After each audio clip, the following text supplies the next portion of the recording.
हम भारत और पाकिस्तान की कशीदगी की खबर पर लगातार बने हुए हैं और जो टेंशन इन दोनों मुल्कों के बीच में है, इसमें एक बड़ा स्पेक्ट्रम अब इन्वॉल्व हो रहा है।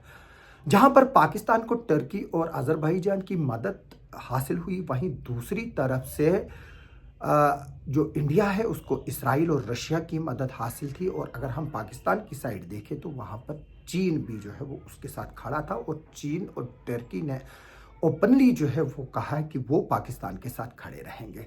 चीन और टर्की दोनों ऐसे मुल्क हैं जो पाकिस्तान को हथियार देते हैं, जिनमें जेट्स हैं, डिफेंस सिस्टम्स हैं, ड्रोन्स हैं, डिफेंस इक्विपमेंट्स है और बाकी चीज़ें जो है वो दे रहे हैं। और इसीलिए टर्की और चीन जो है वो ओपनली पाकिस्तान के सपोर्ट में आए जब पाकिस्तान और इंडिया के बीच में हॉस्टाइल कंडीशंस हुई और इन्होंने एक दूसरे के ऊपर मिसाइल्स और ड्रोन दागना शुरू किया। इसको लेकर टर्की की और अज़रबैजान की सपोर्ट को लेकर इंडिया में काफ़ी रोश और मलाल है और इस पर टर्की को बाइकाट करने की बात की जा रही है और एक कैंपेन भी चल रही है। और इस पर गवर्नमेंट ऑफ इंडिया ने एक कंपनी जो है वो एयरपोर्ट्स के रिलेटेड जो डील करती है उसने भी जो है वो बैन आयद की है, लेकिन उस कंपनी का कहना है कि वो टर्की की कंपनी नहीं है और उसमें 10,000 से ज़्यादा इंडिया के जो लोकल लोग हैं वो एम्प्लॉयड है। यानी कि अगर वो कंपनी यहाँ से वाइप आउट होती है तो 10,000 से भी ज़्यादा जो हमारे मुलाजिम इस कंपनी में काम करते हैं वो जॉब से अपना हाथ धो बैठेंगे। अगर हम डाटा को देखें, क्योंकि पिछली बार भी जब चाइना के साथ हमारा हुआ था तो चाइना बाइकाट की बात हुई थी, लेकिन उसका कोई असर नहीं पड़ा। हाँ, हमने टिकटॉक को ब्लॉक किया, वो वीपीएन पे चल रहा है, और भी हमने बाकी कुछ एप्स किए, कैम स्कैनर किया, लेकिन आज भी कैम स्कैनर चल रहा है, और भी बाकी चाइनीज़ चीज़ों पर बैन लगाने की बात की। लेकिन अगर आज भी मैं मार्केट में घूमूं तो चाइनीज़ चीज़ें जो है वो खुलेआम मिल रही हैं और लोग उनको खरीद भी रहे हैं और हर घर में जो है वो चाइनीज़ चीज़ है। मैं ये बात बता दूं कि जॉर्ज बर्नार्ड शॉ ने एक लिखा था how wealth accumulates and man decay, यानी कि उसमें एक पिन बनाने की एक एग्जांपल दी थी कि एक ह्यूमन जो है वो पिन बनाता था, उनको बेचता था और उसको कुछ पैसा मिलता था। लेकिन जब वही काम मशीन ने शुरू कर दिया, उससे एक इंसान का काम जो है वो ख़त्म हो गया और वो पिन जो इंसान बेचता था महंगी कीमतों पर, वो अब आसान कीमतों पर मिल रहा है, क्योंकि प्रोडक्शन इतनी ज़्यादा हो गई है कि उस पिन को जो है वो अब लोग सस्ते में खरीद रहे हैं। इसी तरह से जो चाइनीज़ सामान जो है वो सस्ते में मिल रहा है, उसको तभी काउंटर किया जा सकता है जब हम इस चीज़ को देखें कि जो हमारी प्रोडक्शन है वो ज़्यादा हो जाए और उस दाम से हम अपने मुल्क में वो चीज़ें कम बनाएं, उस दाम से कम बनाएं, उस दामों में, और लोगों को जो है वो दें, तभी जाकर जो है वो फिर ये चीज़ें जो है वो बंद हो सकती है। वरना हमारी चीज़ें महंगी मिल रही हैं और चाइनीज़ की चीज़ें वही सस्ती मिल रही है, तो उसको लेकर जो है वो देखने की ज़रूरत है। ये बैन पैन ये कुछ नहीं चलता। जब आप अपने प्रोडक्ट्स बनाएंगे और उनको लोगों को सस्ती कीमतों पर भेजोगे तो चाइनीज़ प्रोडक्ट जो है वो खुद ब खुद मार्केट से भी ख़त्म होंगे तो दुनिया से भी ख़त्म होंगे। अगर हम देखें जो चीज़ें हमारे पास आ रही है और जो डिटेल्स हमारे पास आ रही है, जो कारोबार है टर्की और अज़रबैजान के साथ, अगर हम देखें तो जो डिटेल्स हमारे पास आई है कि इंडिया जो है वो एक्सपोर्ट करता है टर्की को 5.2 बिलियन डॉलर्स के किया है एक्सपोर्ट, जो अप्रैल टू फरवरी 2024-25 है। और इसमें जो है वो 6.65 बिलियन जो है वो 2023-24 में था, यानी कि 6.65 बिलियन से ये कम होकर एक्सपोर्ट जो है वो 5.2 बिलियन डॉलर का जो है वो टर्की के साथ हो रहा है। यानी कि जो टर्की जो है वो यहाँ से जो है वो हम टर्की को जो बेचते हैं, जो एक्सपोर्ट करते हैं, जो यहाँ से इंडिया जो है वो वहाँ पर सामान बेचता है, जबकि इंडिया जो है वो अज़रबैजान के साथ 86.07 मिलियन डॉलर्स का बिजनेस किया है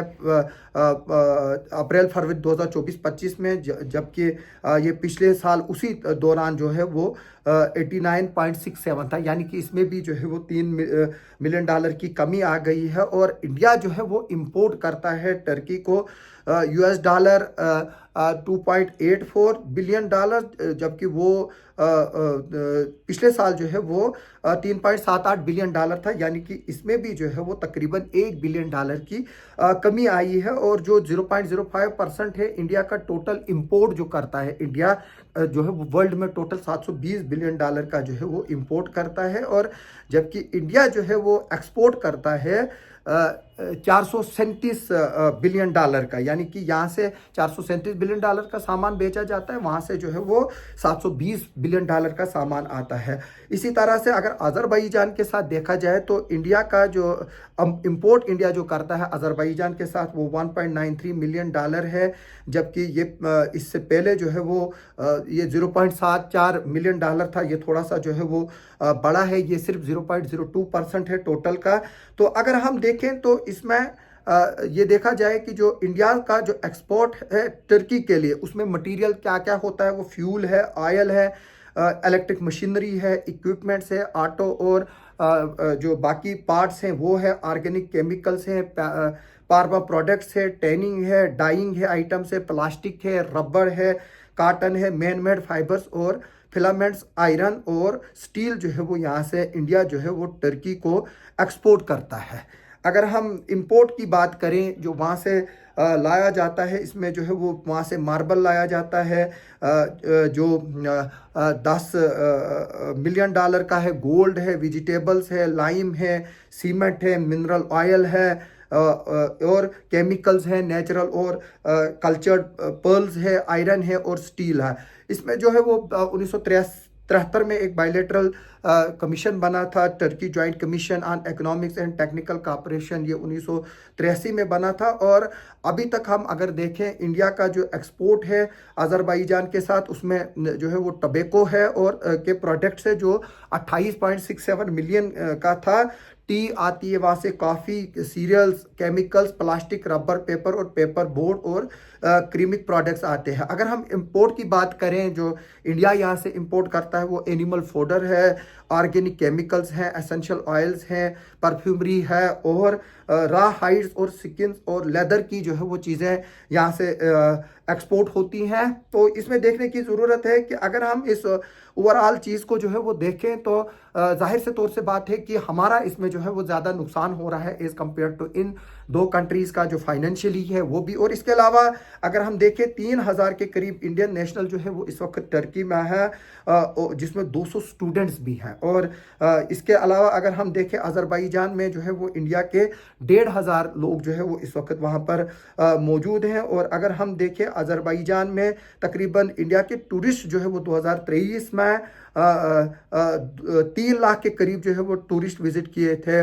टर्की में, और 2 लाख के करीब जो है वो अजरबैजान में किए थे। ये इतना बड़ा नंबर नहीं है कि हम इस पर जो है वो ये बहसें करें। जो हमारे पास, जैसे कि मैंने बात कर रहा हूँ कि कोशिशें ये करनी है कि जो गलत को साथ दे रहा है उनको सही राह पर जो है वो अपने साथ जोड़ने की बात है। इसके लिए एक फॉरेन पॉलिसी लगती है, ये बैनिंग, बाइकाटिंग, सोशल मीडिया से हल्ला गुल्ला करना, इससे कोई फर्क नहीं पड़ता। इससे दोनों मुल्क के जो आम गरीब लोग हैं फिर उनको ही फर्क पड़ता है। तो टर्की को कोई फर्क नहीं पड़ेगा कि अगर वहाँ हमारे टूरिस्ट नहीं जाएंगे। तो मेरी इस वीडियो के जरिए अपील है कि जो टूरिस्ट टर्की के लिए थे वो अब कश्मीर की तरफ आए, यहाँ पर जो है वो अपनी इकॉनमी को स्ट्रेंथन करें। हमारा कश्मीर जो है वो बड़ा खूबसूरत है, लेकिन साथ में इसमें डिप्लोमेसी भी जो है वो देखने की ज़रूरत है। फॉरेन डिप्लोमेसी एक इंपॉर्टेंट चीज़ होता है। जैसे मैंने चाइनीज़ की बैन की बात बताई, तो प्रैक्टिकली जो है वो चीज़ें पॉसिबल नहीं है। इसी तरह से टर्की के साथ जो हम बैन की बात कर रहे हैं, बाकी चीज़ें बात कर रहे हैं, टर्किश और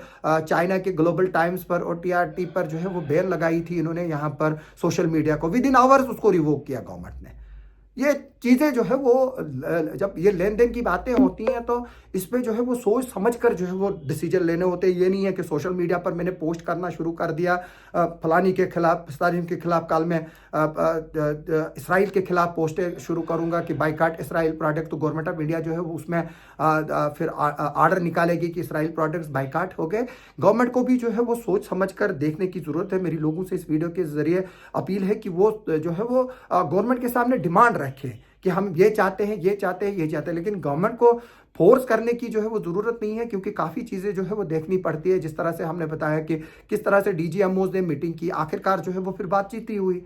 आखिरकार जो 18 तारीख को होगी वो भी बातचीत ही होगी, आखिरकार फिर फॉरेन सेक्रेटरीज मिलेंगे वो भी बातचीत होगी, फिर आखिरकार एनएसएज मिलेंगे वो भी दो मुल्कों के बीच ही बातचीत होगी। तो हमें ये चीज़ गवर्नमेंट को जो है वो डालना चाहिए। हमारा मेन मकसद है कि इंडिया और पाकिस्तान के बीच में अमन किस तरह से आए, और जो पाकिस्तान में टेररिस्ट हमारी ज़मीन पर जो है वो कर रहे हैं, जो वहाँ पर इस्तेमाल हो रही है, उसको किस तरह से बंद किया जाए और पाकिस्तान को किस तरह से मजबूर किया जाए वो टेरर कैंप्स का वहाँ से सफाया करे।